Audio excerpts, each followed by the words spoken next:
lumière dès le début ici. Si je commence à m'échapper, mes amis de la technique ne seront pas contents. Alors, une nouvelle fois, nous allons vivre un événement, le forum Okova, avec le thème central Montagne de demain.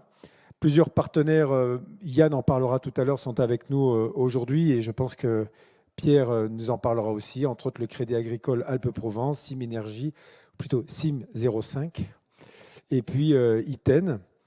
Merci à tous d'être présents, que vous soyez en présentiel ou online. Il y a beaucoup de gens qui nous regardent à distance et qui préféraient rester chez eux. Okova est un événement Novaltitude, anciennement Smart Altitude, en cours de formation. Et ce forum, pour mémoire, existe depuis 2004. Ce 18e Okova se déroule dans un contexte sanitaire particulier qui se libère, enfin, mais qui se tend sur le plan international. Ce forum, il est enregistré, il est en direct sur la chaîne YouTube, en anglais et en français. Alors, je précise ça pour nos amis interprètes, elles sont là-bas. Merci de penser à elles.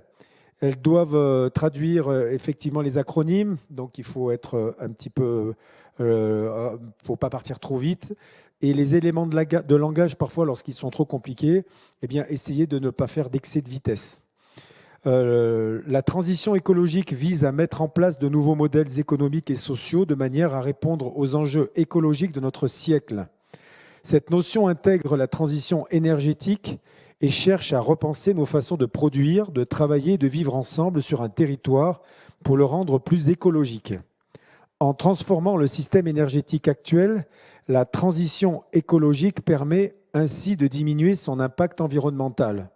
En ce sens, la transition écologique représente une période d'adaptation qui permet d'adopter de nouveaux schémas énergétiques privilégiant les énergies renouvelables. En 2 décennies, les technologies numériques, c'est-à-dire celles qui traitent les contenus numériques via des contenants, des protocoles et des chartes informatiques, se sont imposées comme l'un des facteurs clés de la performance des entreprises, mais également des destinations touristiques. Leur développement, leur usage et les données captées, traitées et mises en réseau bouleversent les paradigmes économiques et sociétaux et remettent en question la conception classique du phénomène touristique. Ce forum Okova 2022 a pour objet de remettre ces transformations en perspective et de présenter des travaux et des projets qui ont été sélectionnés.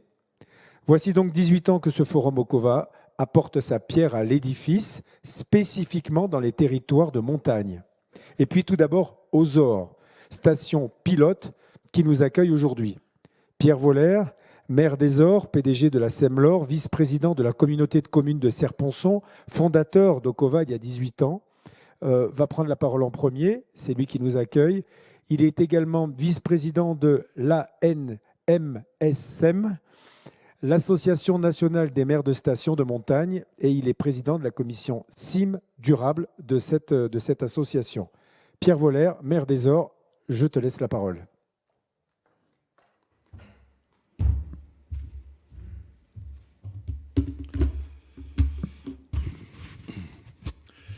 Mesdames, Messieurs, chers amis, c'est toujours un grand plaisir pour moi de vous accueillir aux Ores pour une nouvelle édition du Forum Okova.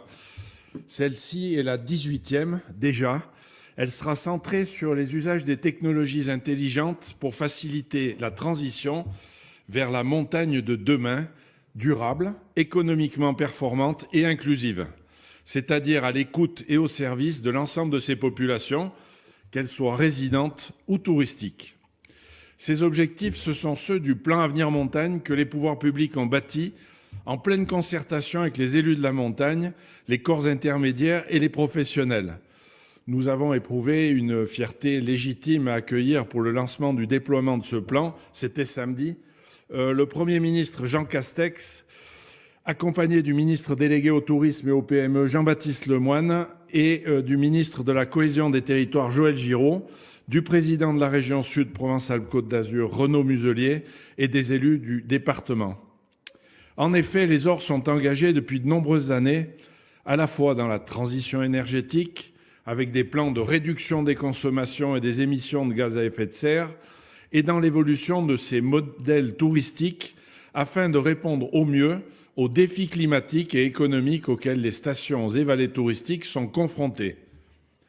Les Ores poursuit aussi une vocation d'engagement aux côtés de ses partenaires de l'arc alpin au niveau européen, territoire pilote avec Alpstar en 2012-2014, qui a permis de réduire de 20% les consommations de la station et de 100 tonnes par an les émissions de gaz à effet de serre.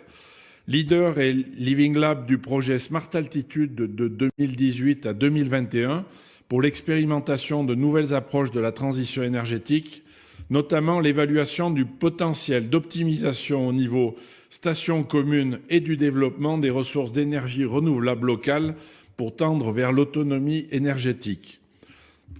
À ce titre, nous allons ici aux Ores produire plus de 10 gigawattheures par an d'énergie hydroélectrique et photovoltaïque, soit une quantité d'énergie supérieure à la consommation des équipements et bâtiments d'exploitation de la station. Aujourd'hui, aux côtés de 11 partenaires de 6 pays de l'arc alpin, la France bien sûr, l'Italie, l'Allemagne, l'Autriche, la Suisse et la Slovénie, les Ores portent une candidature pour un nouveau projet, Novaltitude, destiné à ouvrir le champ de la transition écologique à l'ensemble des infrastructures clés de la gestion territoriale. L'énergie, bien sûr, mais aussi la gestion de l'eau, des déchets, de la mobilité, des circuits courts. L'objectif est également de travailler à l'échelle des relations entre stations et vallées, au lien avec les autorités décisionnaires régionales, en s'appuyant sur le déploiement de solutions numériques initialement conçues pour les villes intelligentes, en les adaptant aux spécificités des territoires de montagne et en valorisant leur potentiel d'innovation. C'est de ceci que nous allons débattre aujourd'hui dans ce 18e Forum Okova, avec des exemples de déploiements territoriaux réussis, des explications sur les écosystèmes numériques porteurs de services vers les gestionnaires d'infrastructures, les opérateurs, les professionnels et les populations. Ce forum sera également l'occasion de débattre sur les évolutions des modèles touristiques avec des représentants des collectivités, des stations de montagne, des organismes de développement, des financeurs et du monde de l'enseignement et de la recherche.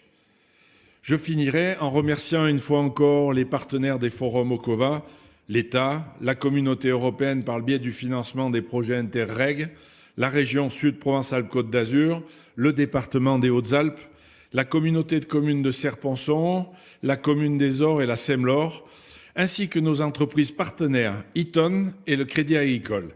Je remercie également nos amis des pays européens de l'arc alpin qui participeront par les plateformes Internet à nos travaux. Bon forum à tous. Merci. Merci Pierre. On passe la parole maintenant à, juste avant, des excuses de Chantal Eméhoud, qui est retenue à Marseille aujourd'hui. Et je passe la parole à Yvan Chex, directeur de l'Agence départementale des Hautes-Alpes, qui représente Jean-Marie Bernard, président du Conseil départemental des Hautes-Alpes. Mesdames et messieurs qui êtes ici et à tous ceux qui sont restés chez eux, monsieur le maire des Ores, cher Pierre, c'est un plaisir pour moi d'être à tes côtés pour ouvrir ce 18e Forum Okova. Je le fais comme cela a été signalé en l'absence de Jean-Marie Bernard, le président du département, et de Patrick Ricou, celui de l'agence de développement qui a été retenu par ailleurs. J'ai vu grandir le Forum Okova et en 18 ans, chacun peut dire sans trop prendre de risques qu'il tient une place à part dans le paysage de la montagne.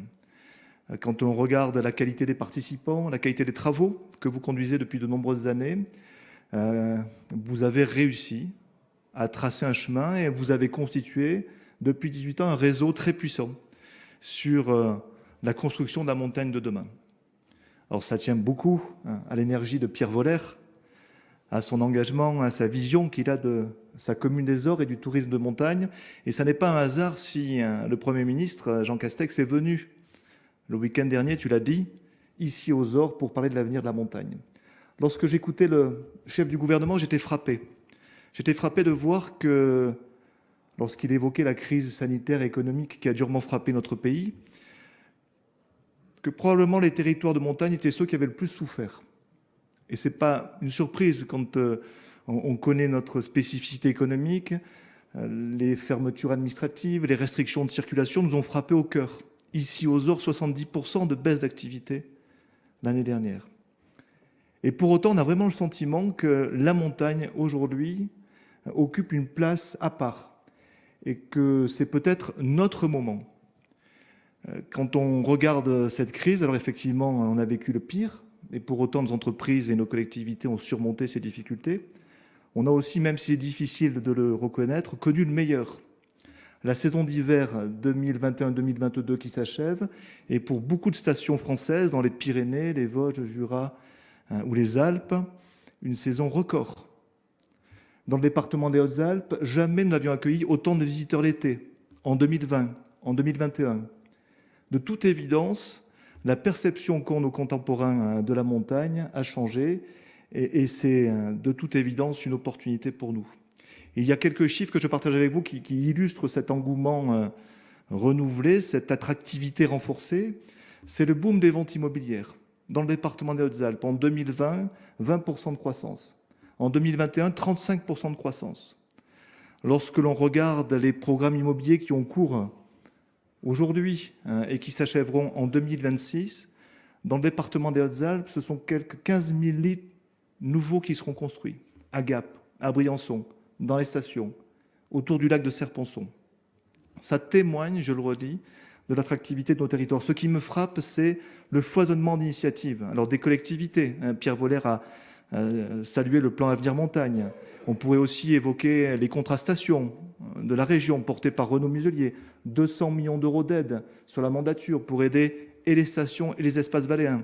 Le contrastation du département qui sera dévoilé le 5 avril prochain à hauteur de 30 millions d'euros. Et puis l'ensemble des dispositifs qui visent à renforcer l'attractivité de tous nos territoires touristiques, où qu'ils soient dans le département des Hautes-Alpes.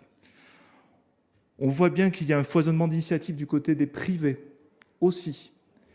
Et de ce point de vue-là, je trouve que les travaux d'Ocova sont très intéressants. Quand on regarde chaque initiative qui ont cours dans notre territoire de montagne, on s'aperçoit qu'elles convergent et qu'elles tendent à aller vers davantage de transition écologique. On s'occupe d'agriculture et d'alimentation. On est ici dans le département un peu référence à la matière, premier département bio de France. On règle des questions de mobilité, on règle des questions d'énergie, qui aujourd'hui, avec la crise en Ukraine, prennent des perspectives tout à fait différentes. On sent bien que la montagne est en mouvement. Et notre responsabilité, celle des décideurs de la montagne, c'est d'avoir la lucidité de reconnaître que notre plus grande richesse, c'est notre nature d'exception, incontestablement. Et que notre responsabilité, c'est de trouver un point d'équilibre entre sa préservation et sa valorisation, pour qu'on puisse continuer à vivre ici et entreprendre ici. Et de ce point de vue-là, je le redis, et ce sera ma conclusion, le Forum Ocova nous montre la voie. Je vous souhaite de très bons travaux et je vous félicite une nouvelle fois pour cette belle initiative. Merci Yvan Chex, directeur de l'agence départementale. Il va y avoir 4 temps forts aujourd'hui, 2 ce matin et 2 cet après-midi. Tout ceci sera animé par Pierre Voller, bien entendu, qui intervient quand il veut, par Yann Bidot qui est là, qui est la cheville ouvrière de l'organisation de tous ces temps forts et de ces Ocova. Alors la session numéro 1 sera d'abord une présentation, une étude des cas, 2 cas. Solutions énergétiques collectives pour les communautés et les territoires. Session 2, toujours ce matin, un écosystème numérique pour la gestion de la transition écologique par les territoires. Session 3 cet après-midi, une communauté d'acteurs pour Novaltitude, un projet européen de déploiement de solutions numériques au service de la transition écologique des territoires touristiques alpins. Et puis, Yvan Chex, que vous venez de voir au pupitre, animera la table ronde en fin d'après-midi sur le thème « Dynamiser l'évolution touristique des territoires de montagne, perspectives et plans d'action ». Yann, est-ce que tu pourrais donner quelques détails sur tout le déroulement de cette journée, s'il te plaît? Oui, alors très très rapidement, parce que je ne voudrais pas qu'on prenne du retard sur l'horaire. Donc je vais juste vous donner quelques informations sur les sessions de ce matin. Donc on va commencer, comme l'a dit Christophe, par une approche des solutions collectives de la gestion énergétique dans les territoires, avec 3 présentations, dont 2 qui seront données à distance. Une par Serenison Energy, qui est une entreprise spécialisée dans la gestion collective, dans l'autoconsommation collective. Ensuite, on aura une présentation par le service des énergies de la région Aura sur un projet Alpine Space qui s'appelle qui travaille sur les boucles locales énergétiques dans les Alpes. Et puis enfin, on aura une présentation d'Eaton, que je salue ici, puisqu'ils sont aussi sponsors de l'événement, et qui parleront à la fois des écosystèmes autour justement des réseaux d'énergie et des solutions pour les territoires. Et puis la session 2, donc on abordera vraiment des aspects écosystémiques avec trois intervenants ou trois interventions qui sont conjointes et qui sont complémentaires les unes des autres. En fait, ce sont trois partenaires dans le déploiement de solutions, de services sur les territoires et en particulier pour les collectivités autour du déploiement de réseau LoRa et d'autres solutions intelligentes pour la gestion des territoires. Voilà, j'en ai dit assez pour ce matin et je vous souhaite une bonne continuation. Merci beaucoup Yann. Hop. Alors on va commencer tout de suite par une personne qui est en distanciel, Alice Gobert, directrice de développement à Serenison Energy. Par contre, je propose à Emmanuel Guigou d'Eaton et à Stéphane Gorel de monter sur scène déjà là-bas, s'il vous plaît, comme ça vous serez en place. Oui, vous pouvez monter par les escaliers, ça sera plus évident. Et ensuite, Noémie Poise, elle également, interviendra en distanciel. Donc, Alice Gobert, est-ce que vous êtes bien en contact avec nous ?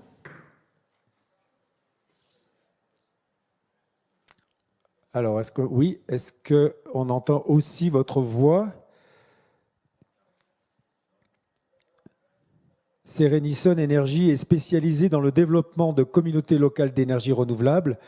Elle a réalisé la communauté locale d'énergie renouvelable de la commune de Cabriès-Calas dans le 13, en partenariat sur la municipalité et avec le soutien de la région Sud. Cette réalisation, la première communauté de France par son ampleur et la mixité des publics impliqués, permet aux acteurs du territoire, municipalités, habitants, commerçants, de profiter d'une énergie verte locale produite sur le territoire. Alors vous avez 30 minutes.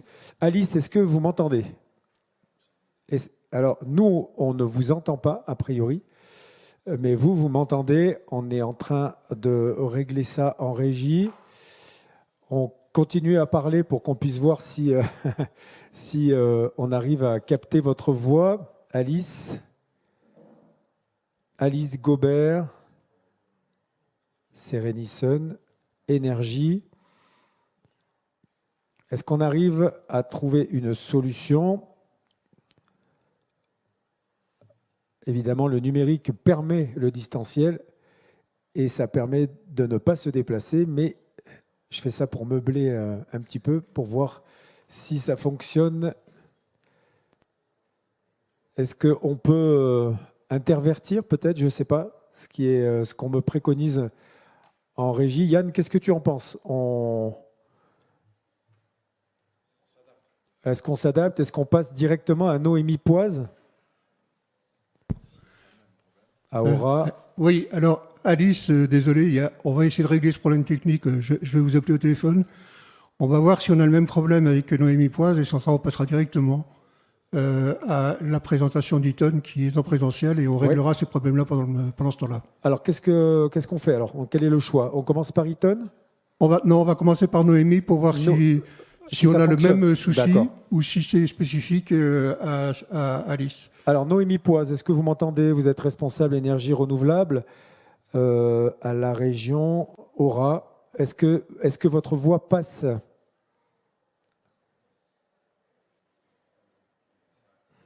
Alors, on va, je pense, pour ne pas perdre trop de temps, passer directement à Emmanuel Guigou, qui est chargé d'affaires à Eaton, qui est sur place, et ça nous laissera le temps de régler ce petit problème.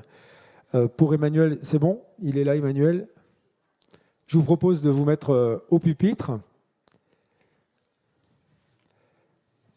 Le projet AlpGrid reviendra un petit peu plus tard. Et là, on va parler d'un écosystème complet de gestion énergétique, stockage, gestion de la mobilité pour le tertiaire et le résidentiel collectif. Je vous laisse la parole. Alors, bonjour à toutes et à tous. Merci d'abord de nous accueillir ici pour nous accorder cette tribune, pour parler de nos systèmes qui s'inscrivent dans la transition énergétique.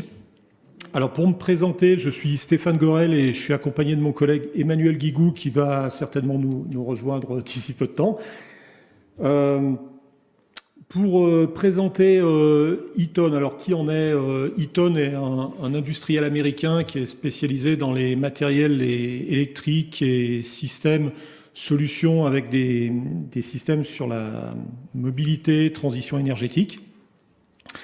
On est présent en France au travers de différentes sociétés. Donc sur la France, il y a 2500 personnes avec des sites de production, des sites de recherche et développement.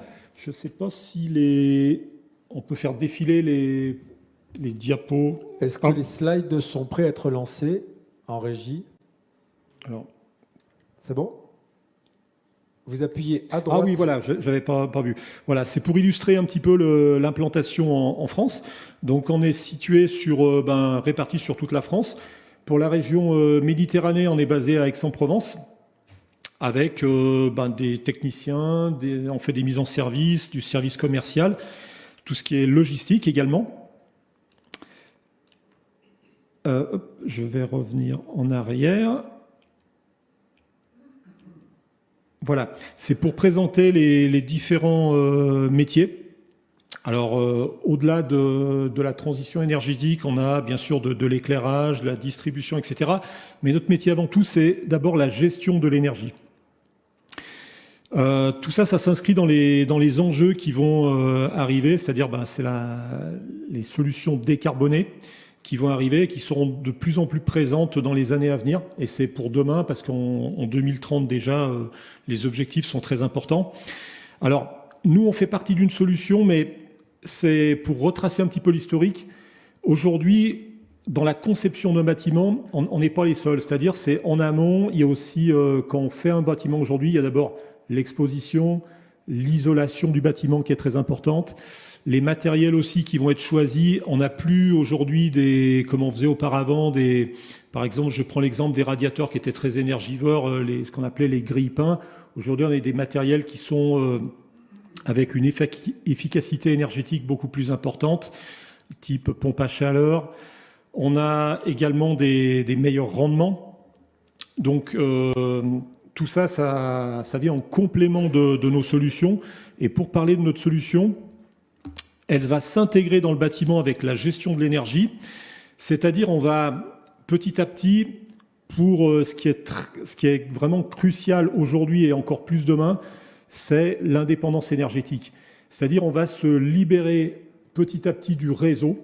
Si on revient dans les années 60, on était dépendant de la centrale nucléaire qui produisait l'énergie et qui distribuait. Aujourd'hui, c'est des solutions plutôt qui vont être développées sur l'îlotage, c'est-à-dire on va avoir des productions qui vont être plutôt locales. Alors, on ne se libérera jamais complètement du réseau, on en aura toujours besoin bien sûr de ce réseau, mais on va plutôt être îloté, c'est-à-dire une production locale avec via des panneaux solaires. Alors ici, pour les éoliennes, c'est plus des panneaux solaires que des éoliennes. Avec cette production, on va faire de l'autoconsommation. On va avoir un système qui va permettre de gérer l'énergie, c'est-à-dire l'envoyer au bon moment. Je prends un exemple tout simple, par exemple un ballon d'eau chaude.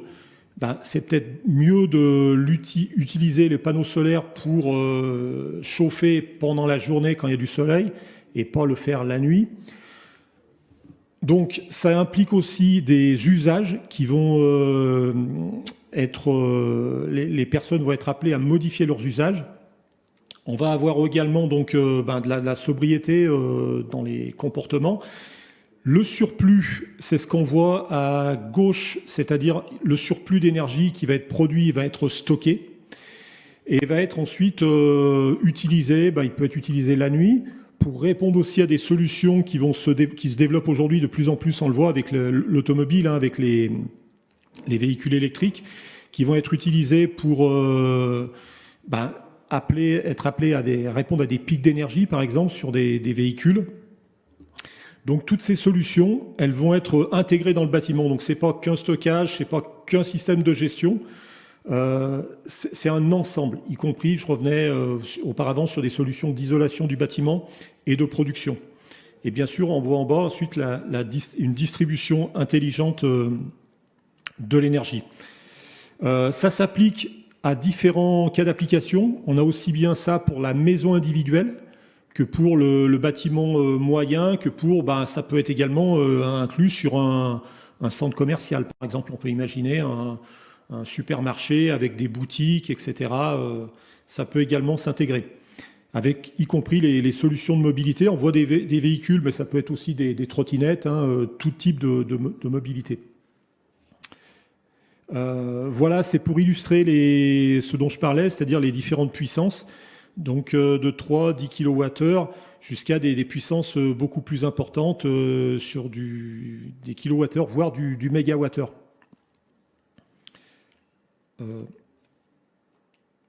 Alors, la diapo suivante. Voilà. Concernant les véhicules électriques qui sont appelés à prendre de plus en plus de place, en particulier, il y a les taxes du gouvernement sur les véhicules diesel, etc.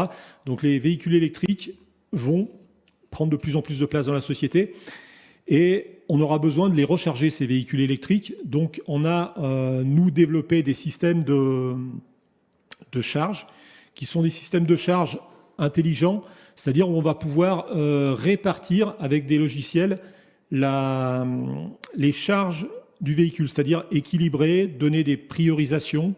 Quand le réseau peut les charger directement avec du stockage, ou alors quand le réseau est insuffisant, le stockage vient prendre le relais. Le logiciel, alors important chez Eaton, on a bien sûr nos propres solutions, mais on peut aussi, le client utilisateur, que ce soit un client public, privé, n'est pas verrouillé avec une solution Eaton.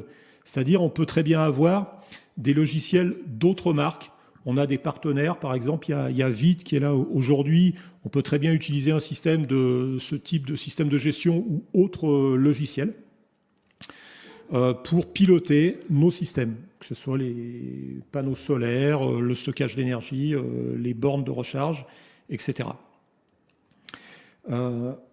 J'ai oublié une diapo. Alors là, c'est pour illustrer des projets qu'on réalise. Là, c'est un projet avec la Poste, donc où on a un système complet, c'est-à-dire où on a à la fois de la production, du stockage, des bornes de recharge pour les véhicules, la distribution.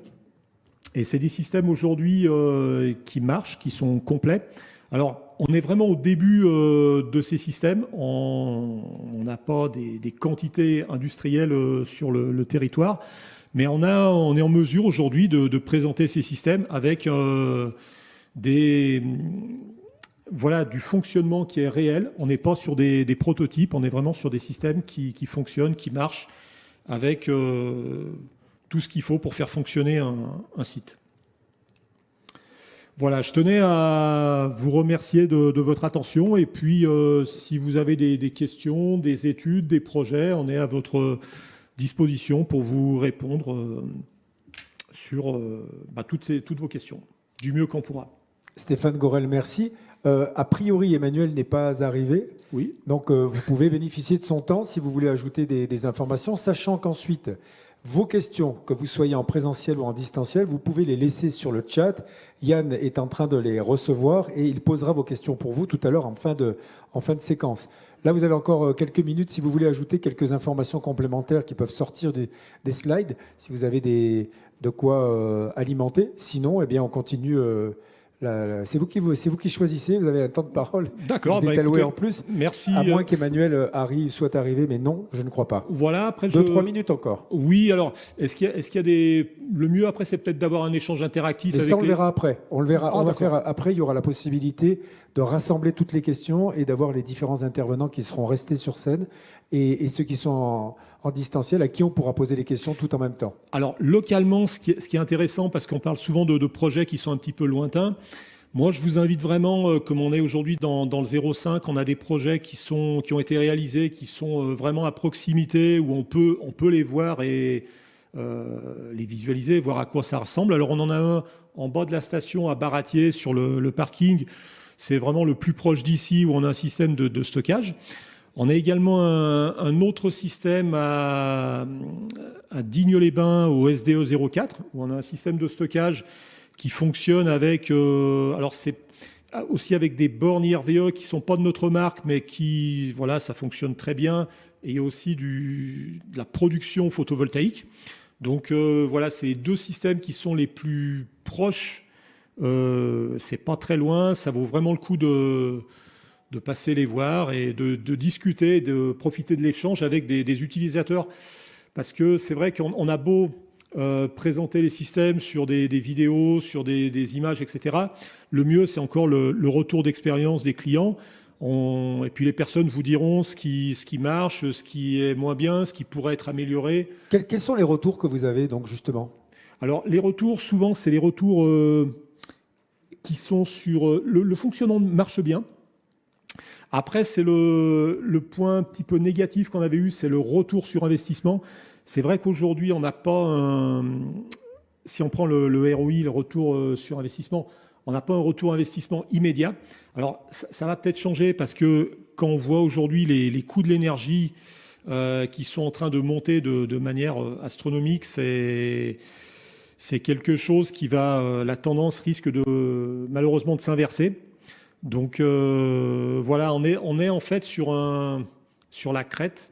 Et je pense qu'on va, dans les années à venir, changer vraiment de modèle, malheureusement. Alors ça, c'est le point négatif, mais quels sont les points positifs? Alors le point positif, c'est aujourd'hui, on parle beaucoup d'indépendance énergétique.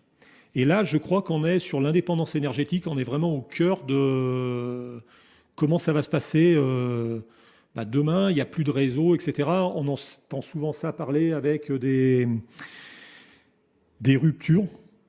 Est-ce que demain, on aura toujours le réseau qui va pouvoir fournir? Est-ce que le souhait, c'est pas aussi de pouvoir conserver cette indépendance, c'est-à-dire le réseau est coupé, comment je fais? Et ça, c'est vraiment un point clé, je dirais, de se recentrer et de développer cette indépendance énergétique.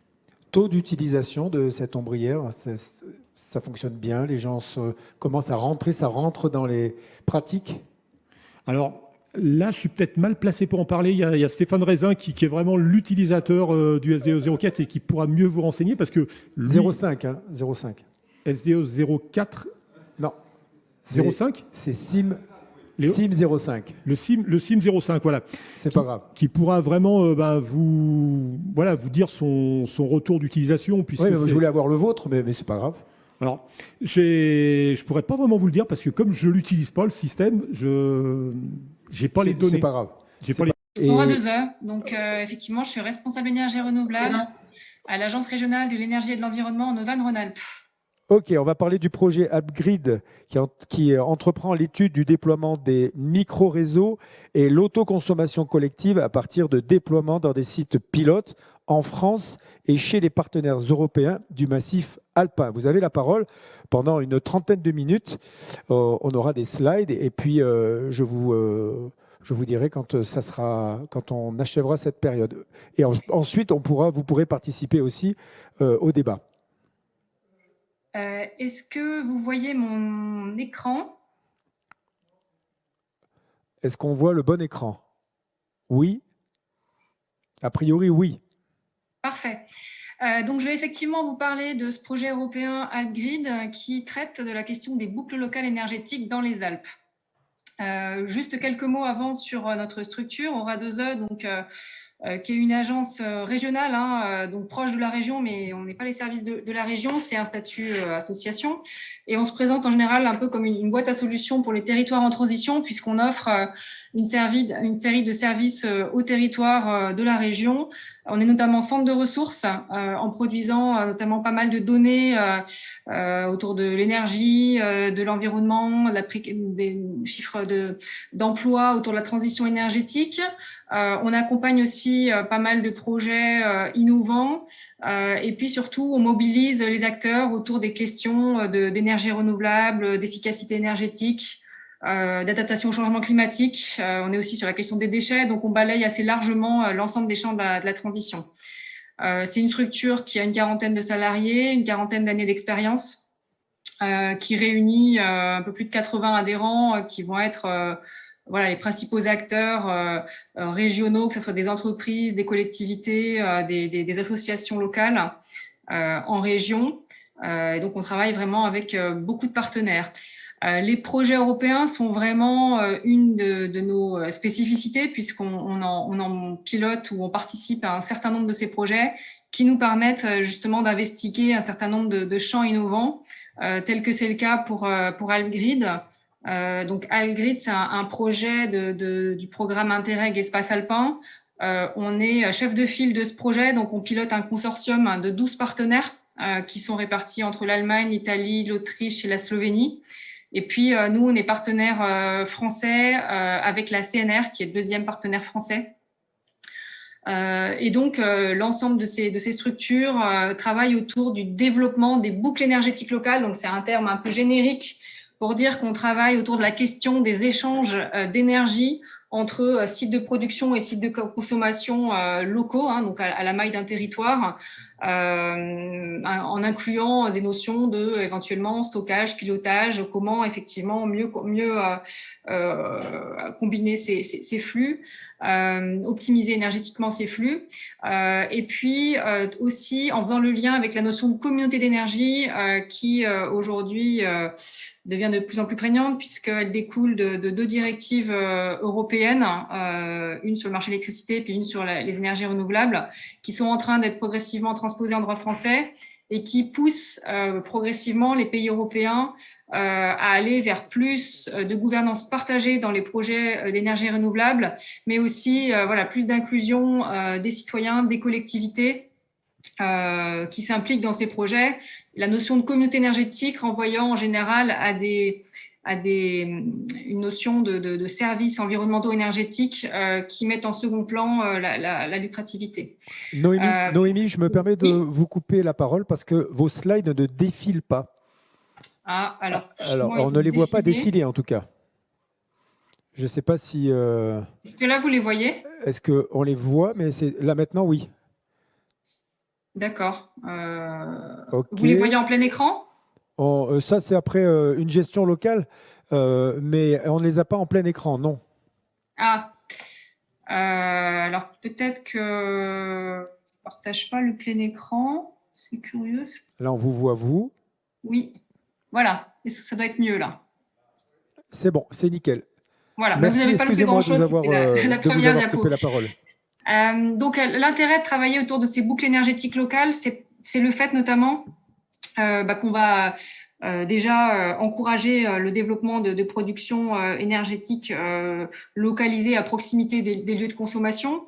On va développer les énergies renouvelables et puis, en fonction des contrats qu'on va mettre en place, on va contribuer à réduire ou du moins à mieux maîtriser la facture énergétique, ce qui fait beaucoup de sens en ce moment, puisqu'on va maîtriser cette facture du fait qu'elle viendra d'investissements qu'on aura fait localement et dont on connaîtra le montant et on sera capable de garantir un prix de l'énergie sur une durée longue. Donc cette possibilité qui est offerte à travers les boucles énergétiques locales, aujourd'hui, elle parle à beaucoup de monde puisqu'elle permet justement de maîtriser ces factures. Dans certains cas, et en particulier dans les Alpes, puisque ce projet AlpGrid, il est quand même fortement localisé sur la chaîne alpine, dans certains cas, lorsqu'on va notamment adjoindre des systèmes de pilotage ou de stockage, ces boucles énergétiques locales, elles vont pouvoir parfois répondre à des fragilités d'approvisionnement en électricité, par exemple, si le système est capable de siloter, d'avoir un fonctionnement autonome en cas de défaillance du réseau. Donc, ça peut intéresser certains villages isolés, notamment dans la chaîne alpine. Et puis, lorsque les projets sont portés ou impliquent des communautés d'énergie, on a toute une implication sociale autour des questions énergétiques extrêmement intéressante et qui facilite l'appropriation de la transition énergétique, l'acceptabilité, on en parle de plus en plus, des équipements de production. Et ça, c'est extrêmement fondamental et c'est vraiment un défi pour les années qui viennent. Donc, dans ce projet AlpGrid, il y a un certain nombre d'actions qui sont portées. En fait, on base notre travail sur des études de sites pilotes. Donc, vous voyez sur la petite carte, il y en a un peu dans chaque pays. Ces sites pilotes sont assez variés parce qu'ils vont dépendre un peu des contextes réglementaires de chaque pays. Donc, chez nous en France, ça tourne beaucoup autour de l'autoconsommation collective. Je vais y revenir. Le cadre de l'autoconsommation collective existe aussi dans certains pays. Donc, certains pays ont fait le choix aussi de travailler sur ce schéma-là. Mais on a aussi des micro-réseaux. Je vais donner un exemple juste après, qui sont une vision un peu plus technique de sites pouvant fonctionner un peu de façon ilotée. Et puis, on a aussi, en Autriche notamment, un travail sur des réseaux fermés de distribution d'électricité. Donc, c'est une notion de boucle locale regroupe plusieurs configurations physiques, en fait, qui font le lien entre la production et la consommation.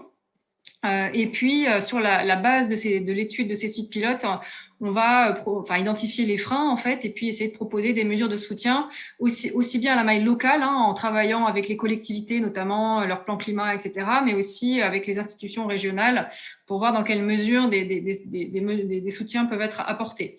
Donc, les freins qu'on a observés tournent autour notamment de la mise en place des schémas contractuels, notamment les schémas de vente d'énergie, les contraintes techniques et administratives de mise en œuvre de l'autoconsommation collective, c'est vrai en France, mais c'est vrai aussi dans d'autres pays tels que l'Italie. Je vais donner un exemple. Le fait qu'il faut encore aller plus loin sur le développement de solutions de flexibilité du réseau électrique, notamment, pour faciliter l'adéquation entre production, consommation, et puis d'un autre côté, la pénétration des énergies renouvelables électriques dans les réseaux. Et puis, mieux accompagner la constitution de ces fameuses communautés d'énergie qui en sont encore à leur début et dont le cadre réglementaire n'est pas encore toujours très, très clair. Je vous encourage à aller voir sur le site internet du projet là, que j'ai mis sur le diaporama. Vous pouvez retrouver un certain nombre de livrables qui sont mis en ligne au fur et à mesure du déroulement du projet. Ce que j'ai pas dit, c'est qu'effectivement, ce projet il a démarré il y a 2 ans et il doit se terminer au mois d'août de cette année.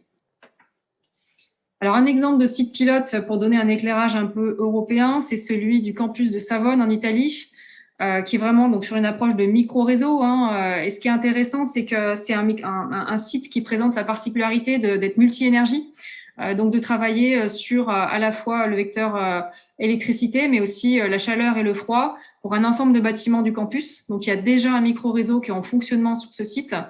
Et dans le cadre d'AlpGrids, l'Université de Savone travaille sur l'extension de ce micro-réseau pour intégrer, comme vous voyez sur la carte, notamment des équipements sportifs, le stade, une piscine, il y a aussi des logements étudiants. Donc, il y a vraiment une diversité de profils de consommation qui sont intégrés.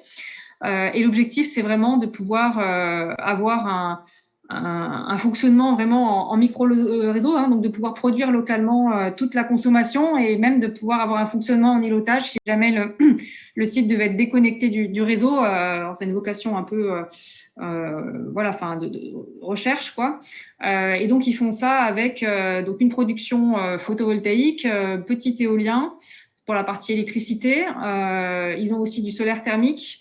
Et puis, les besoins en chaleur sont aussi couverts par des pompes à chaleur qui sont elles-mêmes alimentées par le photovoltaïque. On a aussi une cogénération hydrogène alimentée par le photovoltaïque. Et il y a un pilotage à 2 étages, donc à la fois au niveau centralisé sur l'ensemble du campus et puis à l'échelle de chaque bâtiment pour optimiser à la fois les flux énergétiques et économiques du système, donc avec également un objectif de pouvoir baisser les factures en soutirant le moins possible du réseau.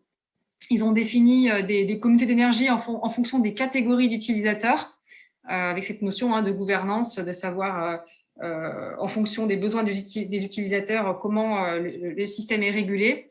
Et voilà, ils sont en train d'expérimenter ça avec un certain nombre de difficultés qui sont aujourd'hui liées au cadre italien de l'autoconsommation collective et des communautés d'énergie, donc notamment le fait que la réglementation jusqu'à présent, alors c'est en train d'évoluer parce que tout ça est très mouvant, mais ne permettait de travailler que sur la basse tension. Or, le fait que là, on électrifie beaucoup les besoins, notamment en passant par des pompes à chaleur, on doit plutôt raccorder les bâtiments en moyenne tension, donc la réglementation pour l'instant n'est pas forcément adaptée. Il y avait aussi des limitations sur la puissance maximum des équipements de production à 1 MW. Or là, ils envisageaient 2 MW. Donc voilà, un certain nombre de freins qui sont éprouvés et qui montrent encore les besoins d'évolution de la réglementation italienne pour avoir quelque chose de cohérent avec les besoins réels des sites de ce type-là. Si je zoome sur ce que nous faisons en France, donc en France, on s'est focalisé sur le développement de l'autoconsommation collective, qui dispose d'un cadre depuis la loi sur l'autoconsommation de 2017, puis ensuite il y a eu plusieurs décrets qui ont affiné tout ça. On travaille sur des sites pilotes qui sont situés dans la Drôme. Alors la CNR, de son côté, suit un site pilote qu'on avait déjà suivi, nous, il y a quelques années, dans le sud du Vercors, qui s'appelle Saint-Julien-en-Quin. Donc, c'est un site qui dispose déjà d'une opération d'autoconsommation collective en service.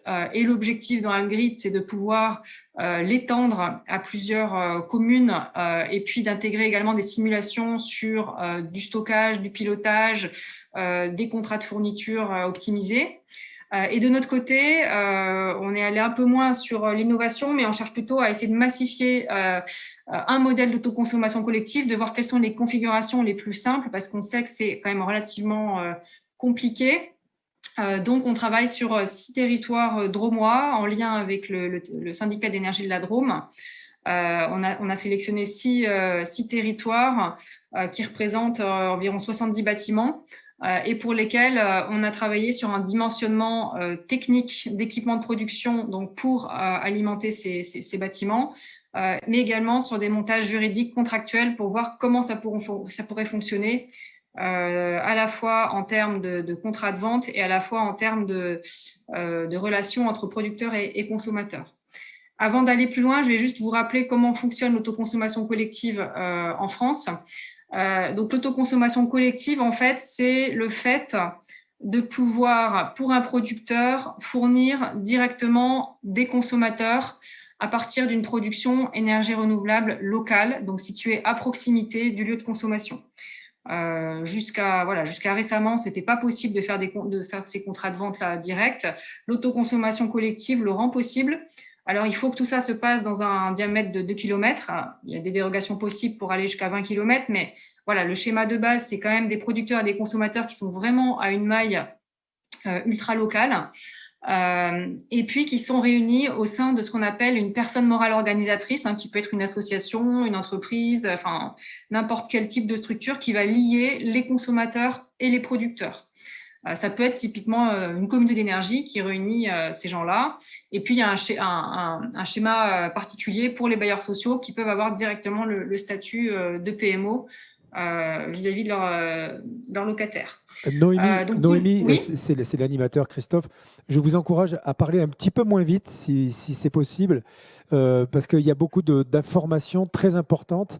Pensez qu'il y a beaucoup de gens qui sont en distanciel et nous avons nos interprètes là qui se relaient, mais qui ont besoin peut-être que vous parliez peut-être un petit peu moins vite, si c'est possible. Merci. Pas de problème. Merci, c'est sympa. Donc, les consommateurs et les producteurs, dans le modèle d'autoconsommation collective, disposent de compteurs communicants qui vont comptabiliser les flux d'énergie toutes les 30 minutes à peu près et qui vont en fait répartir la production locale entre les consommateurs selon une clé de répartition.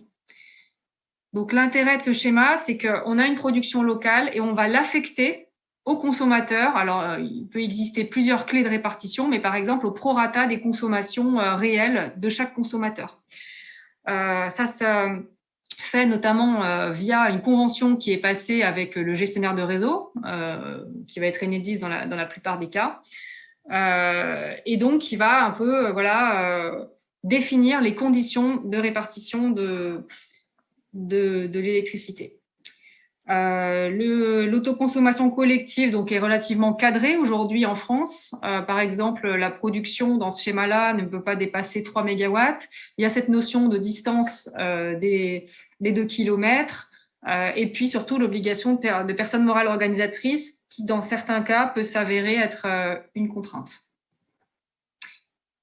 Donc voilà le schéma qu'on a essayé de développer dans nos sites pilotes en Drôme, sachant qu'on s'est intéressé principalement à des sites de consommation publics, donc des bâtiments publics à l'intérieur de petits villages, avec soit une production par la commune elle-même, donc dans ce cas-là, la commune est producteur-consommateur PMO, soit avec une production faite par un tiers investisseur.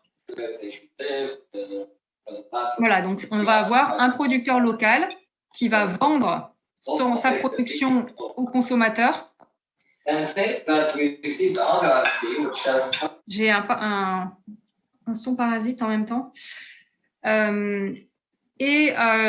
Donc, le producteur local va vendre, il va bien avoir un contrat de vente d'électricité aux consommateurs, sachant que les consommateurs locaux, bien sûr, vont en général garder un fournisseur d'électricité pour l'appoint et que le producteur a aussi la possibilité de vendre le surplus sur le réseau s'il y a un surplus qui est non consommé localement. Donc, je ne vous passe pas tous les cas de figure qu'on a étudiés parce qu'il y en a plusieurs. Je vous donne un cas d'école sur La Chapelle-en-Vercors qui est intéressant parce que la production d'électricité est portée par une société locale citoyenne, donc qui fait office un peu de communauté d'énergie, dans le sens où elle réunit dans son actionnariat à la fois des personnes publiques, des citoyens, des petites entreprises. Donc, c'est vraiment une société qui réunit les acteurs locaux. Et l'objectif, c'est que cette société locale investisse dans des équipements de production photovoltaïque. Alors, elle exploite déjà des équipements photovoltaïques par ailleurs en revendant la totalité sur le réseau. Mais là, l'objectif, c'est qu'elle vende la production à la commune pour ses bâtiments publics. Donc, comme sur tous les sites pilotes d'Algrid, on a instrumenté les bâtiments pendant plus d'1 an pour bien connaître les courbes de charge et obtenir des petites courbes, comme vous le voyez en bas à gauche de l'écran, bien savoir à peu près ce qui était consommé l'hiver, l'été, et comment il fallait dimensionner la production solaire locale pour couvrir au mieux le besoin. Voilà, le schéma étant, comme je vous l'ai dit, que ça soit bien cette société locale citoyenne qui vende l'énergie en local. Donc l'idée serait de couvrir une partie de la consommation de 11 bâtiments publics, sachant qu'aujourd'hui, alors ça a changé, je vous présente des résultats qui datent d'une étude de fin 2021. Je ne vous cache pas que depuis le 1er janvier 2022, le contexte a beaucoup changé et les prix de l'énergie se sont envolés. Mais à l'époque, voilà, le prix moyen de l'électricité pour cette commune était d'environ 13 centimes hors taxe, dont la moitié un peu moins de la moitié pour la fourniture. Et donc, l'objectif, c'était de pouvoir substituer une partie de cette fourniture par la production solaire locale. Voilà, donc l'étude a conduit à dimensionner une production d'environ 29 kW crête sur 3 toitures. Et ça permet de couvrir à peu près 25%, un quart de la consommation des 11 bâtiments. Puis ensuite, on a regardé la partie économique. Et ça, bien sûr, ça dépend fortement des hypothèses qu'on fait sur la hausse du prix de l'électricité. Donc, ce qu'il faut avoir en tête sur l'autoconsommation collective, c'est que c'est difficile de dire si l'autoconsommation collective est rentable ou pas rentable dans l'absolu. En fait, c'est rentable, viable économiquement par rapport à un scénario de référence qui est celui de combien coûte l'électricité du réseau. Et ça, c'est pas évident de dire, par exemple, à 15 ou 20 ans, si le prix de l'électricité va augmenter de 2%, 3%, 5% en moyenne. Là, en l'occurrence, pour les communes de la Drôme, leurs factures ont doublé au 1er janvier 2022. Donc, on est dans un scénario qui est pas du tout, enfin, beaucoup plus fort que celui qu'on imaginait. Dans tous les cas, les scénarios qu'on a faits consistent à regarder différents tarifs de vente d'électricité à la commune. Et sachant que l'objectif, c'est que ça coûte pas plus cher à la commune au niveau de sa facture sur une durée de type 15 ou 20 ans. Et pour le producteur, ça lui permette d'amortir son investissement dans sa production, dans les équipements de production. Là, on est sur des temps de retour qui varient entre 18 et 24 ans selon les 2 scénarios, sachant que les derniers scénarios qu'on a fait tourner tombent à 13-14 ans de temps de retour avec les prix de l'électricité qui ont augmenté et qui font que l'autoconsommation collective est de plus en plus intéressante, puisque forcément, on maîtrise en fait le coût du photovoltaïque. On sait dire à combien on peut vendre le kilowattheure pendant 20 ans, ce qui n'est pas le cas de ce qu'on soutient du réseau. On ne sait pas dire à combien on va le payer. Donc ces schémas-là, on va dire, deviennent de plus en plus intéressants pour les consommateurs et en particulier les consommateurs publics. Voilà un petit peu pour vous donner un aperçu de ce que ça donne au niveau économique. Et puis pour terminer, on a aussi beaucoup travaillé sur les aspects juridiques qui sont peut-être la partie la plus complexe, puisque là, vous l'avez compris, l'idée de ce village, c'est bien sûr de pouvoir s'approvisionner en local, mais la commune n'a pas forcément l'envie ni les moyens d'investir elle-même dans la production. Donc, elle fait appel à cette société locale citoyenne, mais pour ça, elle doit lui louer des toitures. On rentre dans des questions de règles de la commande publique, puisque cette société locale citoyenne, alors elle n'a pas un statut de fournisseur, mais elle va répondre à un besoin de la personne publique en matière de fourniture.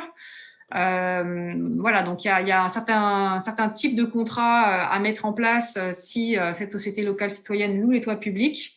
On a travaillé sur ces modèles de contrat et puis ensuite sur les contrats de vente qu'elle doit mettre en place avec la commune ou d'ailleurs avec d'autres consommateurs privés qui peuvent rejoindre l'opération d'autoconsommation collective une fois qu'elle est lancée.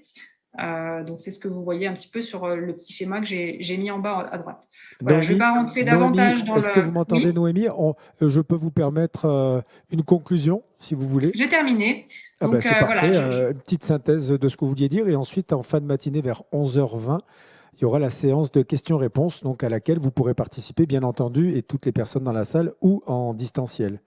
Oui, j'ai terminé. Donc, effectivement, nous, ce qu'on a ressenti au cours du projet Algrid, c'est qu'il y a un intérêt croissant des territoires pour les boucles locales d'énergie et les communautés d'énergie. Donc, ça passe beaucoup par l'autoconsommation collective en ce moment en France parce qu'il y a ce schéma qui existe, mais il y a aussi d'autres modèles qui se mettent en place de vente directe ou avec des fournisseurs qui font le lien entre une production locale et une offre de fourniture verte et locale. Donc, une diversification finalement des modèles économiques qui va de plus en plus faciliter l'achat de l'énergie produite localement. L'objectif étant justement de pouvoir jouer sur cette maîtrise de la facture d'énergie dont on a parlé. Ce qui nous reste aujourd'hui, c'est vraiment à éprouver en fait les modèles sur le terrain, notamment les schémas contractuels juridiques. Et puis, bien sûr, on a beaucoup d'attentes autour du décret sur les comités d'énergie qui est censé arriver incessamment et qui devrait permettre également de booster ces schémas de boucle locale. Voilà, je vous remercie. Merci beaucoup. On vous retrouvera tout à l'heure. On peut l'applaudir, oui, effectivement, parce que c'était très complet. Merci beaucoup. Alors, pour savoir si le son fonctionne, la liaison fonctionne bien avec Alice Gobert, ne pouvait pas se faire chevaucher les personnes. Donc, est-ce que on peut voir à l'heure actuelle si avec Alice Gobert, on arrive à avoir le son? Est-ce que vous m'entendez mieux? Oui, c'est parfait. Merci beaucoup pour votre patience. Il y a toujours des solutions avec Axen. Alice Gobert, vous êtes directrice du développement à Sereni Sun Energy. Vous avez la parole. Merci d'avoir attendu. On va parler du thème central de la communauté énergétique locale, autoconsommation collective. Vous avez la parole pour une trentaine de minutes. C'est parfait. Merci beaucoup. Bonjour à tous. Désolée d'avoir un petit peu du coup chamboulé l'organisation de cette matinée. J'interviens donc au titre de Sereni Sun Energy, dont je suis la directrice du développement. Sereni Sun Energy, donc c'est une start-up qui est dédiée au circuit court de l'énergie. Je vais vous en parler un petit peu plus longuement. Alors déjà, je remercie les organisateurs de nous avoir conviés à cette matinée. Notamment Donald François, qui est le fondateur de Sereni Sun Energy, s'excuse parce qu'il a été retenu sur un autre événement. Donc, j'interviens en son nom aujourd'hui. Et avec nous aujourd'hui, il y a aussi Patrice Gérardin, qui est associé chez Sereni Sun Energy et qui pourra participer également dans une deuxième partie si vous avez des questions complémentaires, notamment sur la partie juridique et réglementaire. Ce que je vous propose de faire aujourd'hui, on nous a demandé de témoigner sur la communauté d'énergie renouvelable qu'on a mise en place sur la commune de Cabriès, à côté d'Aix-en-Provence. Donc, je vais vous présenter ce projet-là. Mais avant ça, j'aurais voulu juste vous réexpliquer un petit peu la façon dont nous, on voit les choses et comment on a développé ce concept de communauté d'énergie renouvelable. C'est une idée en fait qu'on a lancée avant même ces histoires réglementaires, c'est-à-dire que on appelait ça déjà avant la transposition des directives européennes en droit français. Voilà, donc notre vision elle est peut-être un petit peu différente de juste l'appréciation juridique. Alors, je vous propose déjà de passer à la slide suivante. Notre idée, si on résume ce qu'on fait, en fait, nous faisons des circuits courts de l'énergie. Notre vision, c'est vraiment de faciliter et d'accélérer l'engagement des acteurs d'un territoire, quel qu'il soit. C'est-à-dire que nous, on réfléchit vraiment large, on essaie de casser les barrières entre les différents publics. Et donc, on essaie d'accélérer l'engagement de ces acteurs en faveur de la transition énergétique en créant des communautés d'énergie renouvelable dans lesquelles nous allons fédérer à la fois les producteurs d'électricité, les consommateurs, également les financeurs. Et c'est important d'avoir cette vision globale. Slide suivante, si vous voulez bien. Donc, les différents axes en fait de notre vision, c'était déjà l'axe numéro 1, bien sûr, de produire une énergie verte locale sans impact sur la biodiversité, ça c'est vraiment l'élément majeur. Le deuxième point, c'était de fédérer des collectifs mixtes à même territoire, parce qu'en fait, on veut avoir une vision globale, et l'intervenant précédent en parlait, c'est vrai que c'est intéressant d'avoir une vision au niveau de la commune, et également avec des privés, des particuliers, et vraiment on essaie de casser la barrière entre public et privé, ce qui n'est pas toujours facile, parce que les modes de fonctionnement sont assez différents. Dès lors qu'on a constitué ensuite ce collectif, on va avoir pour objectif de couvrir entre 30 et 50% des besoins en électricité de ce collectif. Est-ce que vous voyez bien mes slides? Parce que quelqu'un dit qu'il ne voit pas les slides. Je pense que nous, en tout cas, nous voyons très bien les slides. Je ne sais pas si par Zoom, ça passe partout, mais a priori, c'est parfait, en tout cas, pour l'instant, ici, Alice. D'accord. Merci beaucoup. Bon, je vous en prie. Donc, donc le quatrième point, et c'est un élément majeur, en fait, de la vision de Donald François quand il a créé Serenison Énergie, c'était cette envie d'offrir à tous un accès à une énergie verte et locale sans avoir à investir. C'est vrai qu'aujourd'hui, quand on regarde le développement du photovoltaïque en France, il y a énormément de photovoltaïque sur des grandes entreprises ou sur des grandes surfaces parce qu'ils ont l'espace pour le faire. Et d'un point de vue des particuliers, les personnes qui vont pouvoir s'équiper en panneaux solaires, ce sont des gens qui ont déjà une maison, donc déjà du foncier et aussi les moyens de s'équiper. Et en fait, on laissait sur le bord de la route tous les gens qui, parce qu'ils sont locataires ou habitant dans des habitations verticales, n'ont pas le moyen en fait de s'équiper en photovoltaïque. Donc cette idée, c'était vraiment un axe sociétal majeur, en tout cas de notre vision. Et on pense aussi, donc les deux derniers axes, c'est que dès lors qu'on développe une communauté d'énergie renouvelable, on peut ensuite sensibiliser et agir pour la sobriété énergétique. Parce que quand on a des habitants, des entreprises qui consomment l'énergie qui est produite localement, elles ont un rapport différent à l'énergie. Elles ont conscience en fait de comment cette énergie est produite et comment on va mieux la consommer. Et également, nous, on peut avoir des actions en faveur de la sobriété énergétique en essayant d'aménager en fait les comportements des utilisateurs. Enfin, dernier point, dès lors que cette communauté est créée, on peut venir y greffer différents services énergétiques innovants et notamment réfléchir à des solutions notamment de mobilité, de recharge de bornes de recharge pour des véhicules électriques, par exemple, donc des solutions en faveur de la mobilité douce. Donc, slide suivante, si vous voulez bien. Donc, notre raison d'être, en fait, quand on parle d'une communauté, c'est là qu'on voit que ça sert à l'ensemble du territoire parce que c'est bon pour l'environnement. On produit une énergie verte locale.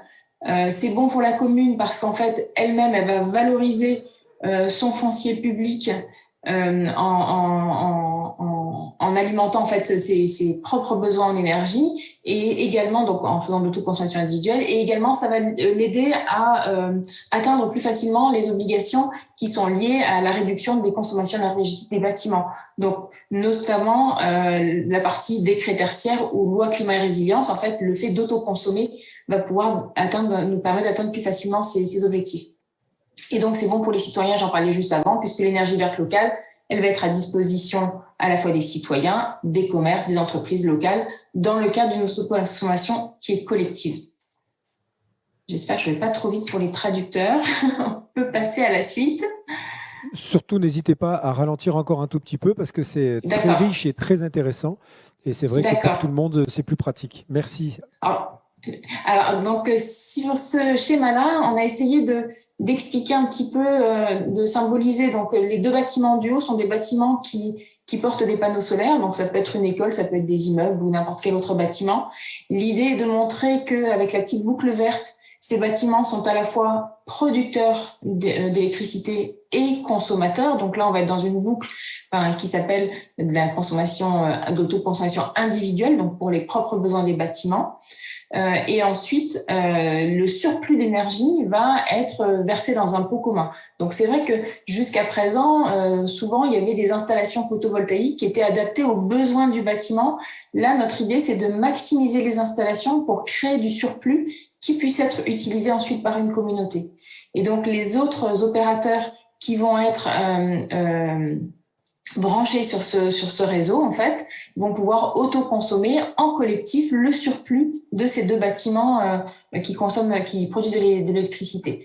Ensuite, donc ça, c'est la partie autoconsommation individuelle et collective. Donc, c'est à la fois une innovation technologique et sociale parce que c'est important de le mettre en groupe comme ça. Et on pense aussi que l'intérêt, c'est de combiner en fait plusieurs modèles de valorisation, notamment l'autoconsommation individuelle, mais aussi collective, et que si des installations, parce que je reviens juste sur un point, je vais aller un petit peu vite, sur l'autoconsommation collective, la réglementation nous impose de faire des opérations dans un diamètre donné, dans une zone qui est définie par la réglementation, qui est limitée à 2 km. Parfois, sur un territoire, la géographie des lieux fait que certaines installations de production peuvent être en dehors de cette zone de 2 km. Il est intéressant néanmoins de réfléchir en tout cas à une communauté, y compris avec ces installations qui sont en dehors du périmètre, qu'on va pouvoir du coup exploiter soit en autoconsommation individuelle, soit en revente, notamment à EDF avec un tarif à prix garanti. L'idée, c'est que ce projet global, en fait, va notamment, quand on va aller chercher des financements, avoir une forme, en fait, qui va rassurer les financiers, puisqu'on peut avoir une partie qui est plus traditionnelle, donc qui, économiquement, va moins effrayer les banquiers, et la partie innovation étant, les banquiers étant un peu plus frileux par rapport à cette partie-là, même si ça évolue beaucoup. Je rappelle juste une petite chose, c'est que quand on parle de périmètre d'autoconsommation collective, donc c'est un critère qui est défini par la réglementation qui dit que 2 autoconsommateurs ne doivent pas être éloignés de plus de 2 km. Ça, c'est vrai, et ça peut être étendu. En fait, on peut avoir des dérogations sur des zones peu denses, donc des zones rurales notamment. On peut aller jusqu'à 20 km. Donc ça, c'est intéressant de le savoir. Et en fonction des territoires, notamment en montagne, on peut avoir, en fonction de la configuration des villes, notamment des vallées qui peuvent être plus étalées. Donc, il faut savoir qu'on peut avoir cette dérogation possible dès lors que la densité de population n'est pas trop élevée. Slide suivante. Donc, ce qui est important sur l'autoconsommation collective, ce qui est important de retenir, c'est quand je parlais de mixité de public, l'importance, c'est que l'autoconsommation collective, elle est d'autant plus intéressante quand on a un foisonnement de producteurs et de consommateurs avec des profils de consommation qui sont différents. Je donne l'exemple, par exemple, sur Cabriès, le premier site qu'on a équipé, c'est un groupe scolaire. Bon, un groupe scolaire, il faut savoir que le mercredi, il n'y a personne, le week-end, il n'y a personne, pendant les vacances scolaires, il n'y a personne non plus. Donc, si on est juste en autoconsommation individuelle, toute cette énergie, elle ne va pas être utilisée au moment où il n'y a pas d'élèves dans l'école. Donc, l'idée de le faire en collectif, c'est qu'on va trouver à proximité d'autres consommateurs qui vont pouvoir utiliser cette énergie au moment où elle n'est pas consommée sur l'école, au moment où elle est produite.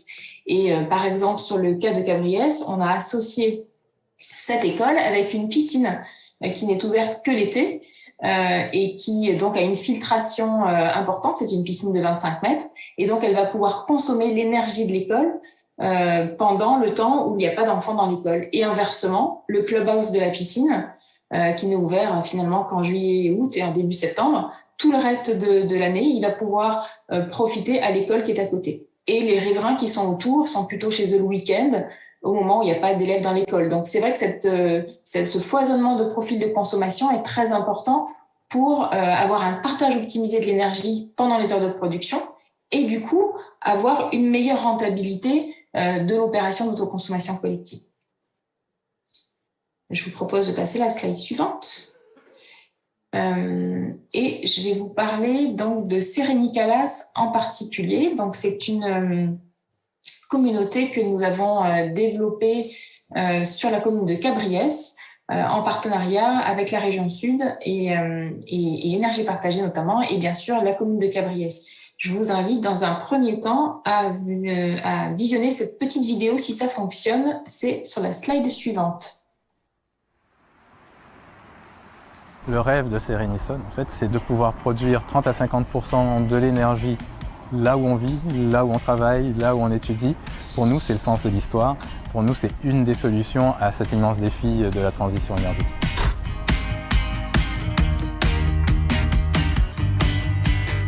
Sérénie-Calas, c'est une communauté d'énergie renouvelable donc qui fournira de l'énergie en autoconsommation collective à peu près 150 foyers qui sont dans ce giron. Le principe de l'autoconsommation collective, c'est de réunir de la production, ici réalisée sur la toiture d'une école, et des consommateurs, des foyers, des consommateurs publics, comme l'école qui est derrière moi, et puis aussi des consommateurs privés, comme des entreprises.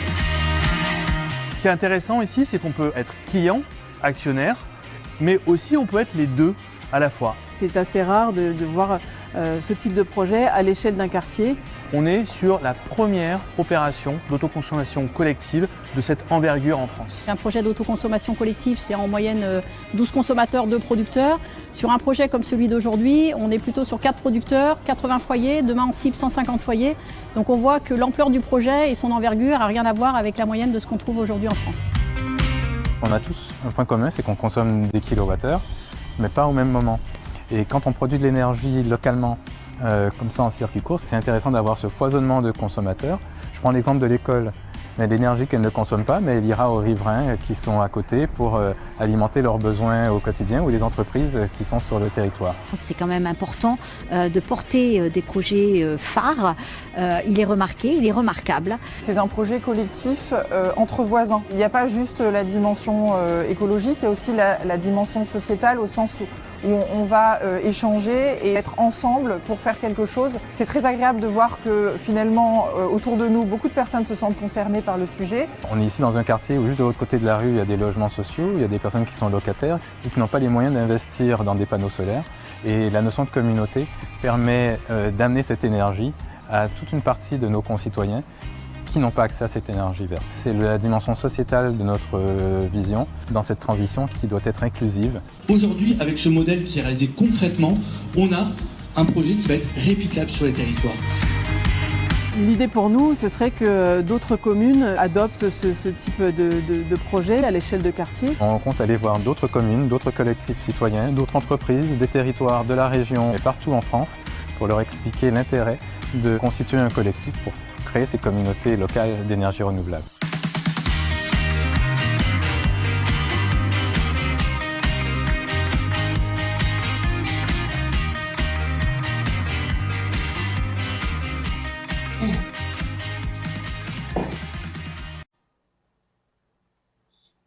Donc voilà la communauté Sérénie-Calas, donc développée sur la commune de Cabriès-Calas. Le projet, donc ce sera à terme, quand toutes les installations seront en service, la première communauté d'énergie renouvelable de plus grande ampleur en France, avec une opération d'autoconsommation collective, et avec une particularité d'associer à la fois une collectivité des citoyens et des entreprises locales. C'est un projet donc, qui a été initié en 2018, c'est le projet pilote de Sérénissone Énergie, en partenariat avec la commune, mis en service en novembre. Donc, le premier site a été mis en service en novembre et l'opération d'autoconsommation collective, elle fonctionne depuis début février, donc c'est tout récent. C'est un projet qui a été lancé et réalisé en fait à un moment où la réglementation en faveur de l'autoconsommation collective n'était pas ce qu'elle est aujourd'hui. Et donc, on a dû avoir une subvention de la région Sud par le biais de l'appel à projet Smart PV 2.0 et 3.0, donc à la fois pour la partie étude et pour une partie de la réalisation. Ce qui, aujourd'hui, en tout cas, c'est le genre de projet qui pourrait être nettement plus rentable que ce qu'il a pu être il y a 2 ou 3 ans. Ce qui est important aussi dans ce projet-là, c'est que on a un collectif de citoyens qui est impliqué dans le financement. Donc, on a lancé une campagne de financement citoyen en direct. Donc, aujourd'hui, on a à peu près 90 000 euros d'investissement citoyen. Et pour cela, on a notamment travaillé avec Énergie Partagée, avec le soutien d'Énergie Partagée, qui est une association qui soutient les collectifs citoyens qui supportent en fait des projets d'énergie renouvelable dans les territoires. Donc, ils nous ont été d'une grande aide à la fois pour nous aider sur la mobilisation citoyenne et également, ils ont pris des parts dans le projet pour permettre son émergence. Donc, ça, c'était un partenaire très important au même titre que la région Sud également qui nous a vraiment permis de développer ce projet-là. Donc, si je passe sur la slide suivante, je vais vous présenter donc les installations de ce projet Sérénicalas. Donc, il y a une petite erreur en haut, donc c'est pas 120 participants, c'est 140 participants. La puissance globale de cette communauté d'énergie renouvelable, elle est de 766 kW crête, donc à peu près 1000 MWh par an de production, pour un budget d'un peu plus d'1 million d'euros. Donc là, vous voyez sur le premier slide, première image en haut à gauche, donc c'est le groupe scolaire du Petit Lac, donc le premier groupe scolaire qui a été installé. Le deuxième bâtiment, c'est un deuxième groupe scolaire, c'est le groupe scolaire de la Trébillane, avec une installation qui est plus restreinte. Donc la première installation, c'est 1200 m² de panneaux solaires, 230 kW crête de puissance. Et le troisième bâtiment, c'est le petit clubhouse dont je vous parlais, le clubhouse de la piscine, qui est donc un bâtiment privé d'une copropriété. Donc, c'est intéressant de voir que les installations de production sont à la fois sur des bâtiments publics et d'autres sur des bâtiments privés. Donc, les 3 premières installations fonctionnent en autoconsommation collective et on a ensuite une 4e installation qui sera installée en fin d'année et qui est la couverture de terrain de tennis avec une structure ouverte qui portera des panneaux solaires.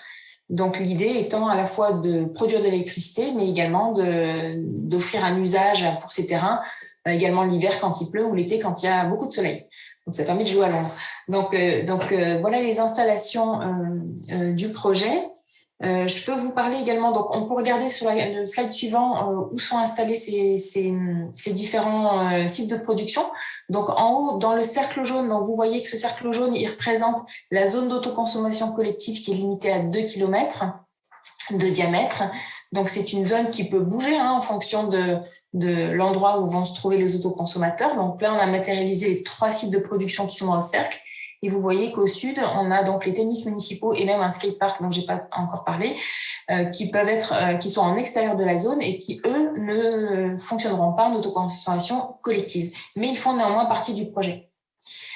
Donc ça c'est intéressant de le voir. Ce que je voulais vous préciser aussi, c'est vrai que sur l'autoconsommation collective, quand on dimensionne la zone comme ça, ce cercle de 2 km, il va être mouvant en fonction de l'endroit où sont les sites de production, bien sûr, mais également où se trouvent les bassins de consommation. C'est-à-dire qu'on a essayé de placer le cercle de manière à optimiser au maximum. On voit qu'on a certains lotissements qui n'entrent pas dans cette zone-là, mais on a essayé de maximiser pour qu'il y ait un maximum de monde qui puisse consommer cette énergie.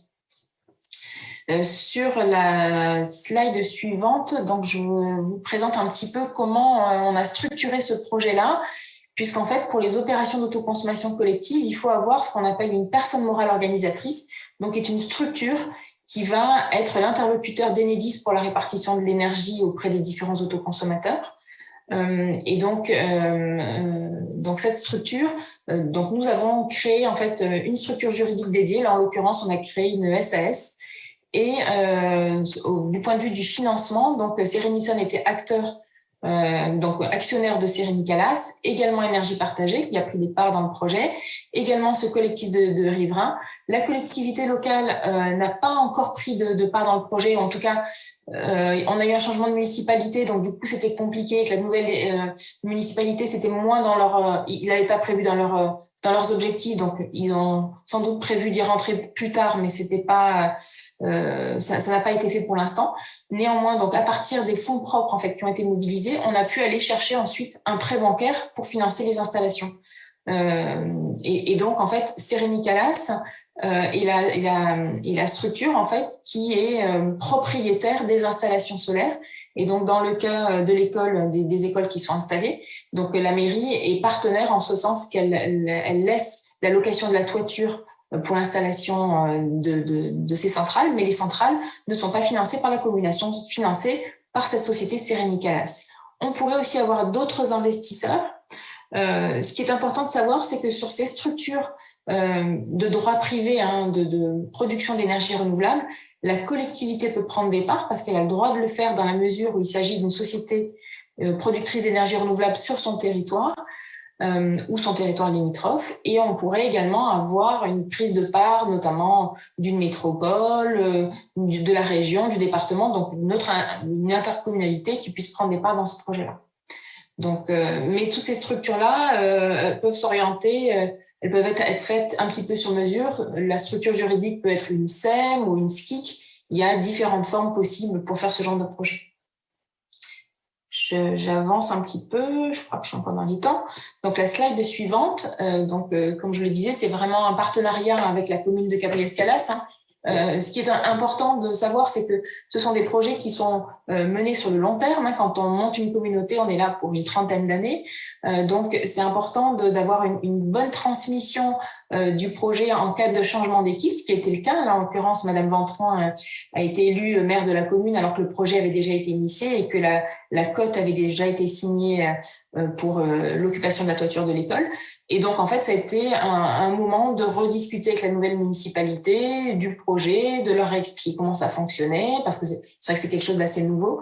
Et on a même adapté le projet et les sites retenus en fonction de la nouvelle équipe municipale. Donc ça, c'est important qu'il y ait une bonne acceptation par l'équipe en place. Et donc, si on passe sur la slide suivante, c'est également un projet qui a été très fédérateur pour les citoyens, puisqu'en fait, on a mis autour de la table à la fois des associations de quartier, des associations locales en faveur de l'environnement ou des associations de voisins, mais aussi les commerçants. Donc, en fait, autour de ces réunions-là, on a réussi à mixer et c'était très intéressant de voir que finalement, un projet d'énergie locale fédère beaucoup les habitants d'une commune. En tout cas, c'est un vrai projet très fédérateur pour la commune. Et je passe sur la dernière slide, si vous le voulez bien, parce qu'en fait, ce qui est important aussi de savoir, c'est quelles ont été les difficultés. Bien sûr, le projet il est abouti aujourd'hui, encore qu'il y a encore des sites à installer, mais on a pu rencontrer des difficultés et on a dû trouver des solutions en cours de chemin. Tout d'abord, sur la partie réglementaire, c'est vrai que la réglementation a bien évolué en fait entre le début du projet et sa réalisation aujourd'hui.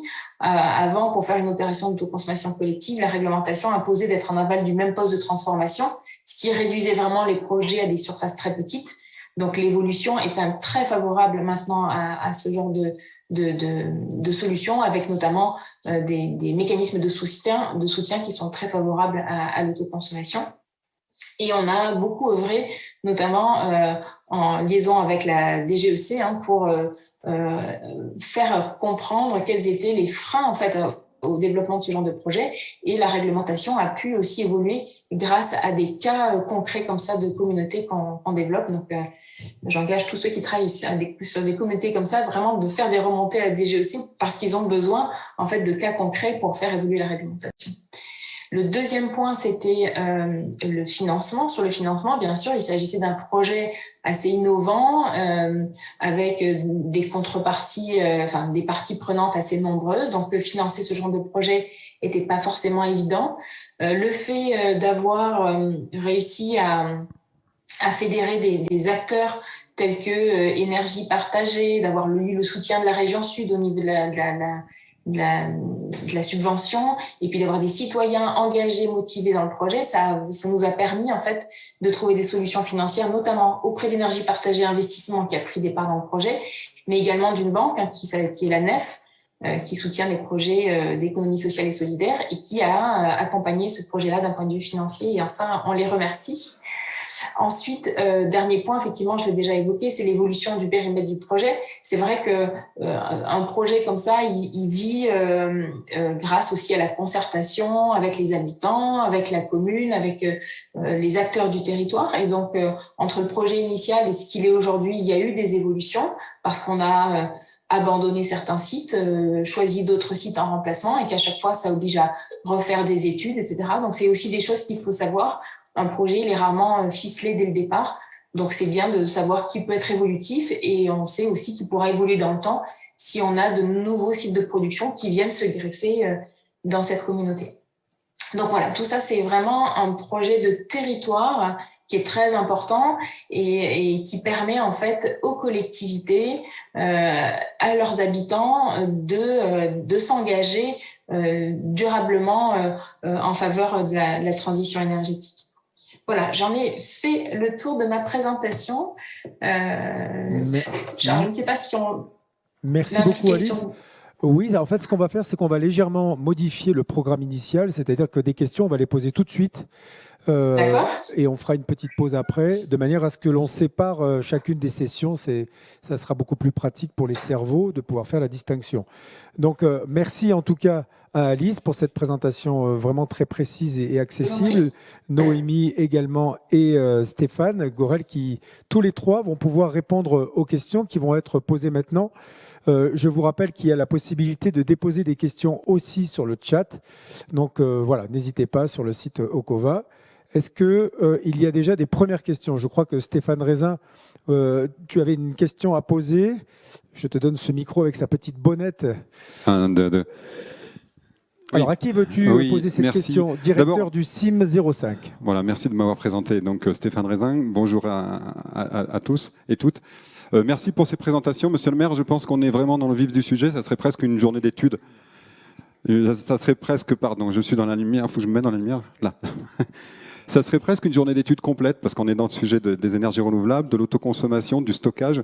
Et finalement, c'est peut-être l'énergie, la façon de se l'approprier en tant que citoyen et en tant que service également, service public, pour organiser tout cela en croisement avec les initiatives privées. Donc, en fait, j'ai plusieurs questions concernant déjà le projet de Sérénissène. Il ne me semble pas avoir vu de stockage dans le projet proposé. Et finalement, comment arrivez-vous à 60% d'autonomie énergétique sans stockage? Est-ce que vous avez réussi à piloter la demande indépendamment finalement du simple comptage et de l'appairage Linky donc avec le partenariat que vous avez avec Enedis? Est-ce que vous avez arrivé donc à piloter, à faire en sorte qu'il y ait un engagement social des usagers, des citoyens à ces usages? Et est-ce qu'ils acceptent aussi de se faire piloter des appareils de consommation? Donc ça, c'est la première question. Et la seconde question, c'est... Est-ce qu'on pourrait y répondre peut-être? Parce qu'elle est assez importante sur l'engagement des acteurs. Est-ce que vous pouvez y répondre maintenant, s'il vous plaît? Oui, alors c'est vrai qu'on a fait le choix de ne pas prévoir de solution de stockage, notamment d'un point de vue coût, parce que pour rentabiliser une solution de stockage, on n'arrivait pas en tout cas à l'entrée de notre business model. Et surtout, en fait, effectivement, on essaye d'avoir une pluralité de consommateurs pour consommer cette énergie. Donc, l'opération, elle est récente, hein, elle date de novembre pour l'autoconsommation individuelle de l'école et juste de début février pour les autoconsommateurs en collectif. Donc, pour l'instant, on a un objectif de 150 autoconsommateurs sur la communauté. Là, il y en a 38 qui sont arrivés là, depuis le début du mois dernier, depuis un mois, donc c'est encore très court. Donc, on sait que cette année, on va être un petit peu en rodage en fait, pour ajuster la répartition de l'énergie entre différents autoconsommateurs. Alors oui, effectivement, on a, et pour ajuster en fait cette consommation, on va avoir des actions de pédagogie auprès des autoconsommateurs en les incitant à brancher leurs appareils plutôt à midi plutôt qu'à 8 heures le matin ou à 7 heures le soir. Donc ça, c'est quelque chose qui va se faire dans la durée. Autre chose sur donc ça c'est la partie pédagogie et on pense qu'on va réussir à le faire. Et autre chose pour le stockage, on croit beaucoup en fait, il y a de plus en plus de familles qui sont équipées de véhicules électriques. Donc en fait les véhicules électriques en soi ce sont des moyens de stockage. Donc si on sait qu'on va avoir une très belle météo et un gros pic de consommation à un moment où l'école est fermée par exemple, on peut aussi inciter les consommateurs à brancher leur véhicule électrique à ce moment-là. Et on sait qu'ils vont être de plus en plus nombreux. Et donc, dans ce genre de communauté, on peut aussi venir brancher des bornes de recharge et on peut imaginer un pilotage en incitant les gens à venir se brancher plutôt le midi qu'à 8 heures le matin. Donc ça, c'est tout plein de choses qu'on doit mettre en place encore. Là, c'est plutôt d'intelligence sociale, en fait. C'est de la relation, c'est tout ce qu'on va mener, nous, en relation avec les différents consommateurs de la communauté. Je ne sais pas si j'étais très claire. Si, merci. Donc, en fait, les 60%, c'est bien un objectif, avec y compris de l'invitation citoyenne à participer et à faire cet appairage de consommation-production. Merci déjà. Oui, pardon. Au global, on pense que consommer plus de 80%, donc même plus de 90% de ce qu'on va produire. Mais par contre, pour chaque consommateur, ça va être entre 30 et 50%. Donc, l'école qui est en autoconsommation individuelle, elle va être entre 40 et 50%. Mais les autoconsommateurs individuels, eux, ils ont plutôt une participation qui est de l'ordre de 25 à 30% de leur consommation. Encore une question, s'il vous plaît. Comment faites-vous pour associer les terrains de tennis qui sont à plus des 2 km en termes administratifs? C'est pas possible. Est-ce que vous allez signer un contrat direct, ou ce qu'on appelle les PPA, Power Purchase Agreement, entre le producteur qui se situe au terrain de tennis et l'association qui gère, enfin la SAS, qui gère l'autoconsommation collective? Et puisque j'ai encore le micro, j'ai encore une question à Madame Poise, sur la notion de réseau autonome. Là. Quel est le droit et quel serait le droit demain finalement de ce réseau? Est-ce que ça serait des réseaux privés pour arriver à l'îlotage, et comment définir finalement ces micro-réseaux? Donc c'est votre terme sur le micro-réseau. Est-ce que c'est un réseau qui se caractérise par la tension, donc basse tension ou moyenne tension? Est-ce que c'est un réseau qui se caractérise par le nombre de personnes raccordées à ce réseau, donc avec une limitation plafond-plancher? Est-ce que c'est un réseau qui se définit sur un périmètre géographique cadastral, donc avec une parcelle unique? Voilà. Quelle est la définition, à votre sens, du micro-réseau? Merci. On va d'abord demander à Alice de répondre à la deuxième question et ensuite à Noémie. Effectivement, les installations du tennis, ils sont en dehors donc, du périmètre d'autoconsommation des 2 km de la commune. Donc en fait, les installations, elles vont pas générer d'électricité pour l'autoconsommation collective. Donc en fait, ça va être de l'autoconsommation individuelle avec un branchement a priori sur le gymnase qui est juste à côté, et ensuite une revente de surplus. Ok, la réponse de Noémie à la dernière question de Stéphane. Oui, alors j'ai utilisé le terme de micro-réseau qui est celui qui sert à la maille européenne, sachant qu'il est peu déclinable en France, puisque chez nous, les réseaux privés ne sont pas du tout quelque chose qui est encouragé. Donc, ce n'est pas l'objectif du tout d'aller vers ces schémas-là chez nous. Et c'est bien pour ça qu'on s'est intéressé justement au modèle de l'autoconsommation collective qui nous semblait plus pertinent.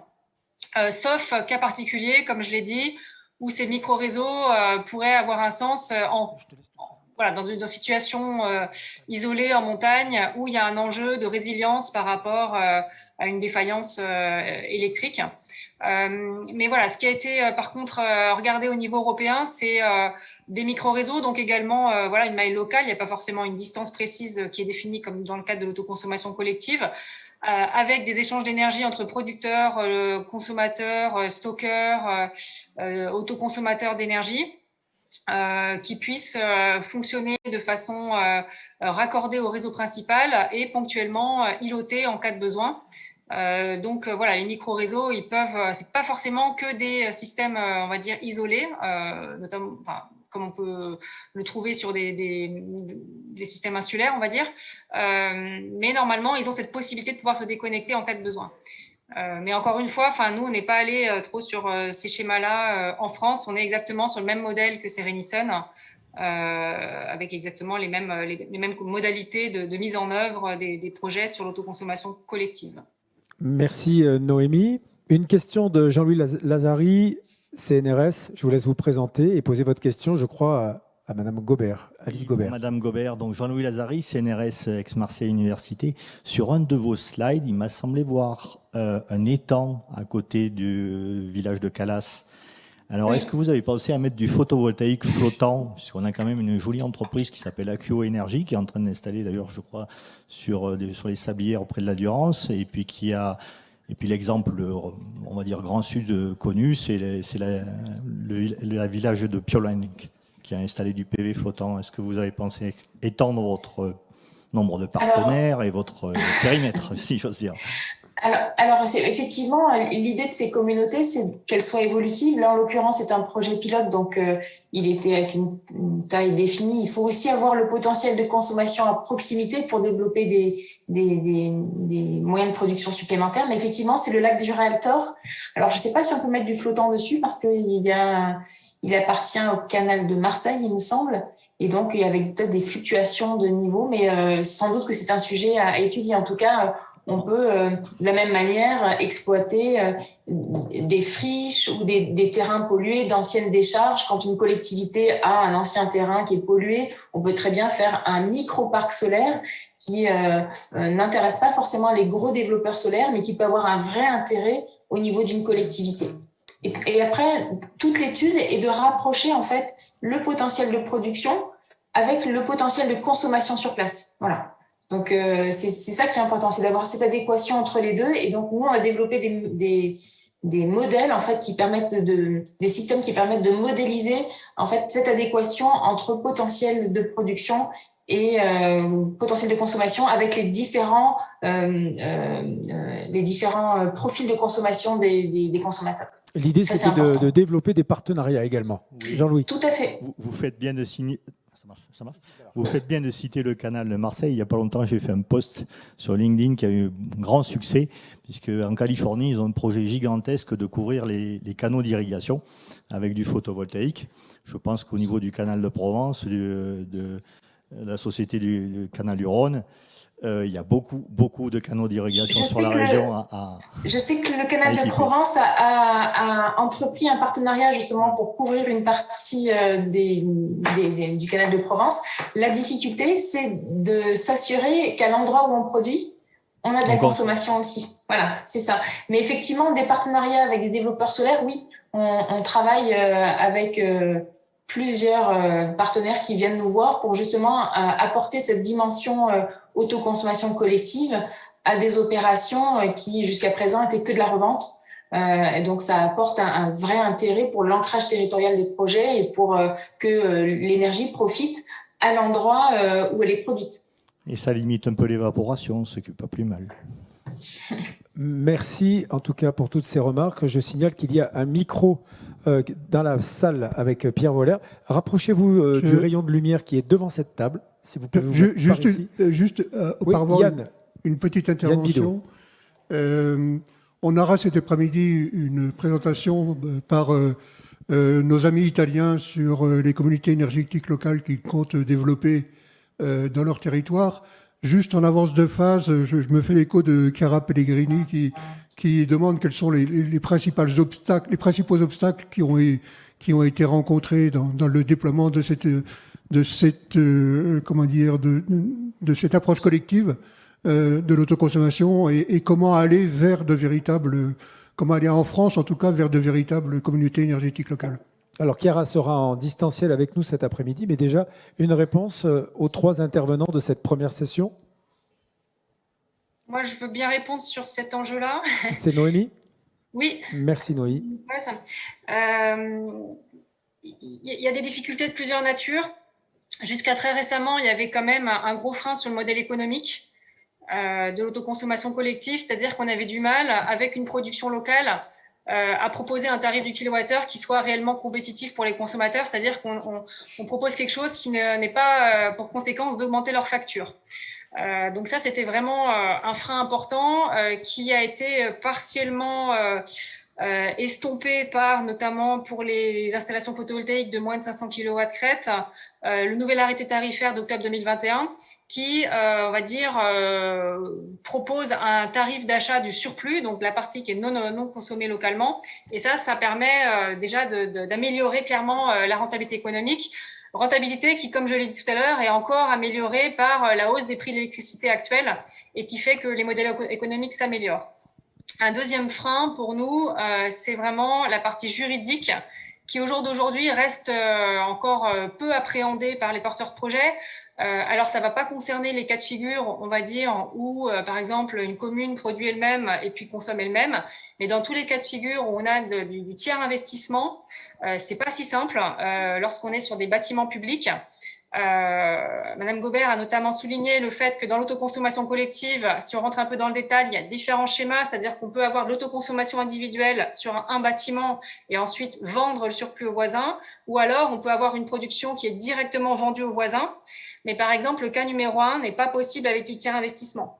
Ça, aujourd'hui, la réglementation ne le permet pas. Donc, voilà, il y a encore des freins qui font que certains schémas sont possibles, sont pas possibles. Et puis après, sur les bâtiments publics, il y a les règles de la commande publique à respecter. Il faut que les communes, voilà, ça rentre dans leur marché de fourniture d'énergie. Donc, ça aussi, pour moi, c'est quelque chose qui est encore relativement peu mis en place sur le terrain, maîtrisé, et donc qu'il faut continuer à approfondir. Merci. C'est vrai que oui. Juste un petit complément, c'est vrai que rapide. Je suis complètement d'accord avec Noémie, et en particulier, ça paraît complètement dingue que dans le cas d'un tiers investissement, par exemple dans le cas du groupe scolaire qu'on développe, que le groupe scolaire soit porteur d'installations photovoltaïques et qu'il ne puisse pas acheter l'énergie sans faire un appel d'offres. Enfin, ça paraît complètement... Il faut vraiment assouplir cette partie de la commande publique pour faciliter l'accès par les collectivités à l'énergie qui est produite sur leur propre bâtiment, en tout cas. Et en tiers investissement, c'est compliqué. C'est dingue, effectivement. Gérard, une question, présentez-vous. Oui, Gérard Stellin, consultant GS2X. J'avais une question qui a tout à fait trait à la même préoccupation. Je me demandais, quand on produit plus d'énergie que ce qu'on en consomme dans la communauté, dans le groupement, comment est-ce qu'on la revend? Donc vous avez parlé de revente à l'intérieur de la collectivité. Comment est-ce qu'on la frontière du groupement, est-ce qu'il y a un gros compteur Linky qui fait qu'on revend ça aux producteurs de référence, ou comment est géré le flux d'énergie et le flux financier en cas de production supérieure à la consommation? À qui posez-vous cette question? Je pense qu'à Sérénissonne, c'est un très bel exemple. Sérénicalas, donc, pour la collectivité.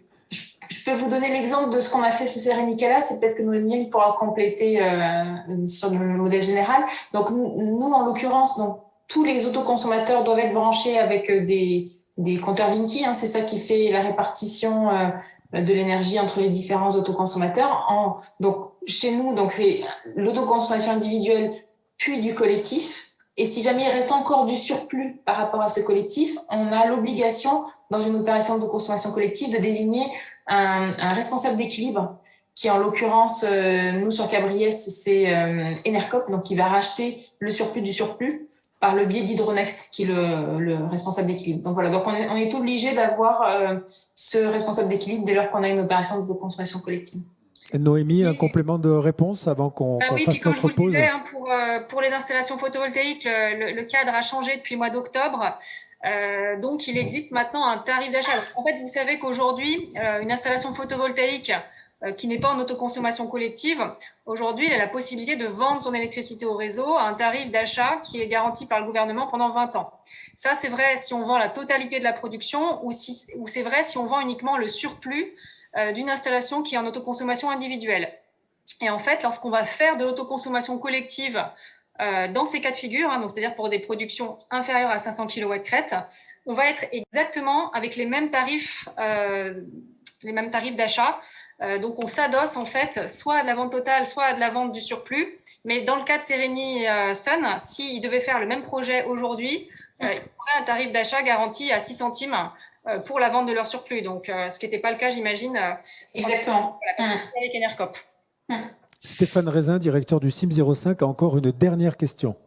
Oui, merci pour Madame Gobert. Combien de temps avez-vous mis entre le début du projet et puis l'inauguration et coupée de ruban? Parce que je pense que c'est important, intéressant pour avoir discuté avec Monsieur Donald François il y a quelques années, qui était au début de son projet. Et ça pourra permettre aussi pour nous tous qui lançons ce type de projet sur nos territoires d'avoir cette perspective. Merci.